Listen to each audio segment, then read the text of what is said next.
Hello, welcome to the Telescope Show. We laugh, we nerd out, we discover God. Hope you're doing well. Thanks so much for listening. My name is Matthew Seipel Anderson, and with me is Katie Seipel Anderson, and we are enjoying ourselves recording earlier in the day. So I'm feeling a little more peppy this morning. Yes, plucky. Plucky. That's kind of an older term. I don't really hear plucky much anymore. We're bringing it back. Okay. We're trend resetters, not just trendsetters.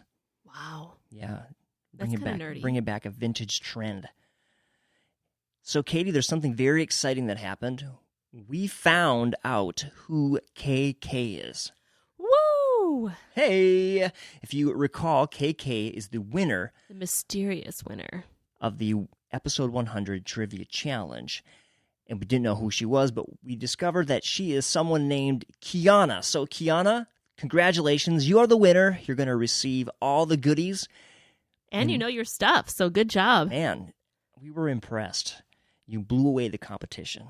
And speaking of things that were blown away, we tried to make some predictions in our last episode about Star Trek Picard. Wah, wah. And those predictions did not go so well. No, they were pretty bad. But that's half the fun, and we're going to own up to it. We're going to just embrace the fact that we made wrong predictions. It was funny because we're watching the third episode, and this character that I thought they were going to do more with and bring forward, no. He got completely blown away and evaporated in like the first 90 seconds of the episode. You were like, oh, well, there goes that one right away. And then there was kind of the obvious one that we just probably didn't have very good listening ears or something, but it wasn't Picard's life. The watershed moment wasn't Picard's life because we're talking way far back, and Picard's not 400 years old. He's pretty old in this series, but he's not that old. So we're talking about watershed moments, which are still true because there's some sort of watershed moment. It just wasn't in Picard's life, unless he is mysteriously very old. So what is the watershed moment that the crew is going to discover? We'd love to hear from you. Throw your theories down in the comments or in the Facebook group. And maybe you'll do a better job predicting. Perhaps. But you know what? We're not going to let our failure predicting keep us from predicting again. You just got to keep pushing forward. Yeah. Got to keep trying. Try again. We're like scientists making mistakes and botching our inventions. But we're trying to make the world a better place, so we're going to persevere. So, Katie, do you have any predictions? I just wouldn't quite use that analogy, but I guess it works. Do I have any predictions? I'm a little gun-shy now. There's obviously something with 7 of 9. She is a lot more relaxed in this place, and people are liking her, and she seems to be doing better in this world. So it could just be because she doesn't have the Borg piece. And so maybe there's it's easier for people to like her, or, to get past the whole Borg thing would be a hard thing, kind of some. And what does that say about prejudice? That'd be an interesting Yeah, maybe she had to face a lot of prejudice before because of her affiliation with the Borg. So it'll be interesting to see what they do with it. And they're searching for a character that's been called the Watcher. I think that could be Guinan, and I hope so. Katie had a different idea, though. That's the one that makes the most sense. Or someone similar to her. Yeah. That definitely makes the most sense. I was just thinking, what if it's someone like a different Q? Yeah, and that would be pretty cool to meet another member of the Q continuum. That'd just be an interesting twist. Direction. Another interesting twist would be the blonde-haired girl who I really wish I could remember her name, the one who's really smart, that took on the Borg Queen in her mind and prevailed. Pretty awesome. So, and that was kind of an unnerving scene, though, watching the two of them go back and forth. It was kind of weird, but it was interesting, the ominous, almost compliment threat at the end, where you've done something far more dangerous. You've impressed me.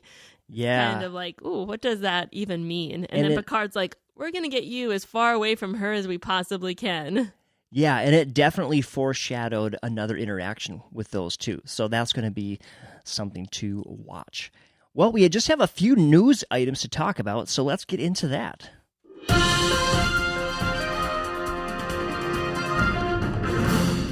We will be at the Milwaukee Comic-Con on April 9th at the Wisconsin State Fairgrounds in West Allis, Wisconsin. It's our first live event, so we're pretty pumped about that, getting some materials printed up and prepared and making our arrangements, so it's going to be fun. It will be fun. I wish you were coming with. I wish I was too. Yeah. But I'll be there, just a one-day thing, so it'll be good. Maybe next time. Maybe next time. The two of us can be there. More events to come. We've got a few other things in the works, so we'll keep you posted. And then the only other thing I wanted to mention was that Moon Knight is just 8 days away, so get pumped to it's the next thing from Marvel Studios, so we are all looking forward to that. And of course... Is that a feature film, or is that... It's a show. It is a show, okay. Yeah. Because I was just going to say maybe you try to watch both the Batman and that one. Yeah, I've had some difficulty getting out to see the Batman. Well, today, our feature discussion, our feature content is about science. And I actually, back when I did this show solo, used to do a science segment. That's kind of a tongue twister, science segment. Science segment, alliteration. And I dropped it because, well, I'm not a scientist. Today we're talking about science. And Picard and science go together a lot. I'd say Picard is pretty steeped in science. Yeah, there's a lot of great techno-babble, science, mumbo-jumbo thrown into Star Trek. That's always been part, and a lot of real science kind of sprinkled in. So It's appropriate that we're going to talk about some science today.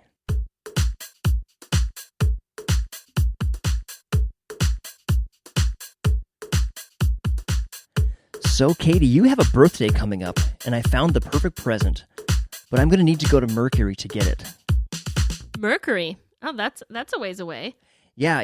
I might be gone a few days, but I'll be back, and I'll have something amazing for you. A few days? Like a few 100 days? Well, a few thousand days? I mean, just listen to this.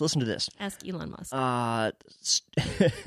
ScienceNews.org reports this. A treasure trove of diamonds may be sewn into Mercury's battered crust. And sewn? Yeah, sewn because like apparently... woven, kind of? Is that what they're talking about? Or like spread like I'm sowing seed? Sort of like sowing seeds, because the story goes on to say that Mercury has been just battered by meteorites.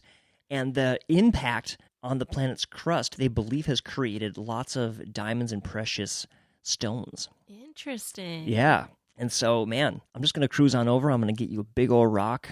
It's going to be amazing. That would be epic, but I probably wouldn't get it in my lifetime, so that'd be a little sad. I think it'd be a pretty great premise for a show to have like a quote-unquote gold rush to Mercury to retrieve precious things. Precious things, yeah. Yeah. That would definitely make a good show. The article says that the diamond stockpile may be many times that of Earth's diamond stockpile, and they might just be right on the surface, so... I don't know. Pretty cool. It makes me think, though, what's really valuable in life? Because, here on Earth, precious stones and gold and things are so valuable, but what if all the precious stones might just turn out to be common space rocks? Right. Well, I was just thinking that. I'm like, well, if the whole surface is like littered with diamonds and precious stones, are they still going to be considered precious? Or then do they just become commonplace? What's really valuable in life? Yeah. People. I would say that, too. Yeah. People are more valuable than diamonds. Well, speaking of people, at one point... Oh, go ahead. I was going to say, and that's not a prediction, that's a fact. That's a fact. I'm going to say that as a fact. People are more important than diamonds. Well, speaking of people, in the 1920s, there was a inventor named Nikola Tesla who invented this... Tesla. Yeah, the namesake of the electric car company. Interesting. He must be unique. He was amazing, I think. And he invented this thing he called a valvular conduit, which allows for water to pass like one way but not the other way, and it's used in all kinds of inventions. But now scientists have been studying shark intestines. And this is from a story. Yep, it's true. From a story. Why not? Yeah, why not? Guy spends like $100,000 going to grad school, comes home to Christmas, and his family's like, well, what are you studying? He's like, shark guts. Smithsonian Magazine has this story. And of course, you can find all these stories in our show notes. I'll put the links to them so you can read them for yourself. But apparently, shark guts are incredibly efficient and are helping scientists to make improvements to Tesla's inventions. And they could even use some of these designs that they're learning from the shark intestines in wastewater filtration systems, specifically for removing microplastics, which is awesome because that's a huge problem right now. Big problem. That'd be really cool. It's really cool how we can learn so much by just studying what's already out there. People of faith have always drawn inspiration from nature, and I think this is just another great example. Yeah, it's interesting the way like science kind of changes. So if you believe in science, that's great, but you're kind of believing in a changing world because it builds on itself, and the more we learn, the more like the theories and the beliefs shift. So, science is kind of this like, you almost have to have like a belief in science because it does like shift and change all the time. But it does seem to be continually like just pointing to some design as we recognize that things are more and more complex. Things that we thought were simple are actually like super complex as we get more into them. Yeah, exactly. And I think whether science points to God or away from God, it's a matter of how you choose to take it. And to me, I think seeing the complexity, seeing the amazing beauty of the natural world points to God more than it points away God. The friction between science and theology, in my opinion, isn't as great as people might make it out to be. Because you have to, at some point, even with science, you have to have kind of some faith. Yeah, exactly. Speaking of science and amazing things, there's a company called iSight who has invented a holographic car assistant. So this is a device that sits on your dashboard, and it actually projects a hologram of how fast you're going, your dashboard instruments. It can display maps, so you don't have to look down at your phone or down at your dashboard. You can keep looking out your window, but you can glance over at a hologram floating in the air. Floating in the air. It's like, how do you control it then? Well, I don't know all the details, but apparently you can interact with your hand with the hologram, and it does things. Like a Tony Stark?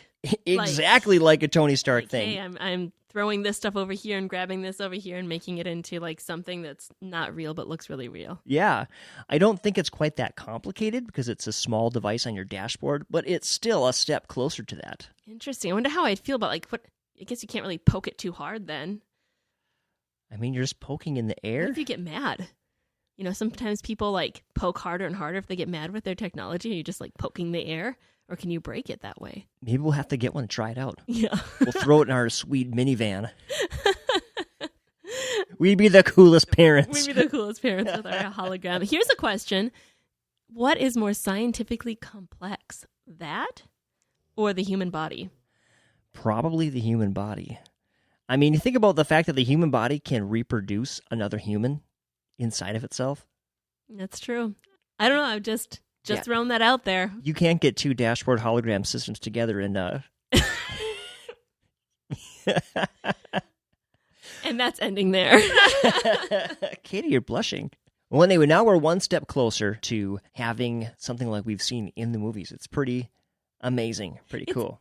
It's amazing, a huge like scientific feat, and scary. Maybe super scary or just a little bit scary depending on where you land with artificial intelligence and its potential to take over the world. Or drive your car into the ditch. This stuff is great, and the world is more connected than ever, but people still struggle with things like loneliness and needing connection to each other. And so, as cool as this is, it's not really going to solve any real deep human needs. It might just make our driving experience better, more fun. That human connection is what people really desire and need.